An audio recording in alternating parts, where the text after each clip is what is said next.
પોલીસે 45 લાખની ચોરીનો ભેદ ઉકેલી રીઢા ચોરને ધકેલ્યો સળિયા પાછળ। અમદાવાદ પોલીસ દ્વારા 45 લાખની ઘરફોડ ચોરીનો ભેદ ઉકેલાયો છે। થોડા સમય પહેલા સેટેલાઇટ વિસ્તારમાં વૃંદાવન બંગલોઝમાં દાગીના સહિત 45 લાખની ઘરફોડ ચોરી થઈ હતી, જેને લઈને પોલીસ દ્વારા 350થી વધારે સીસીટીવી કેમેરા તપાસ કરવામાં આવ્યા અને આરોપીની ધરપકડ કરીને 25 લાખથી વધુનો મુદ્દામાલ પણ જપ્ત કરવામાં આવ્યો છે। પોલીસ તપાસમાં સામે આવ્યું છે કે આરોપી રીઢો ચોર છે। આરોપી સામે ભૂતકાળમાં 52 ચોરીની ફરિયાદો નોંધાઈ ચૂકી છે અને અગાઉ તેના ભાઈ સાથે મળીને અનેક ચોરીને અંજામ પણ આપી ચૂક્યો છે। આરોપી ચોરી કરવા નંબર વગરના વાહનોનો ઉપયોગ કરતો હતો અને ચોરી કરેલા મુદ્દામાલને મહેસાણા ખાતે મકાનમાં રાખતો। પોતે વડોદરા રહેતો હોવાથી વડોદરાના અલગ અલગ જ્વેલર્સમાં ચોરીનો મુદ્દામાલ વેચતો, જે અંગે પણ પોલીસે તપાસ હાથ ધરી છે।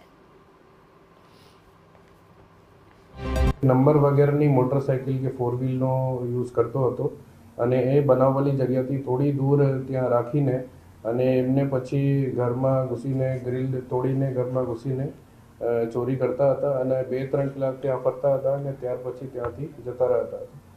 એને અલાવા એમનું મહેસાણામાં પર એક ઘર હતું, એ ઘર આપણે રેન્ટ ઉપર હતો અને આ ફક્ત ચોરી માટે જ હતો। ચોરીનો બધા સામાન ત્યાં જ હતો।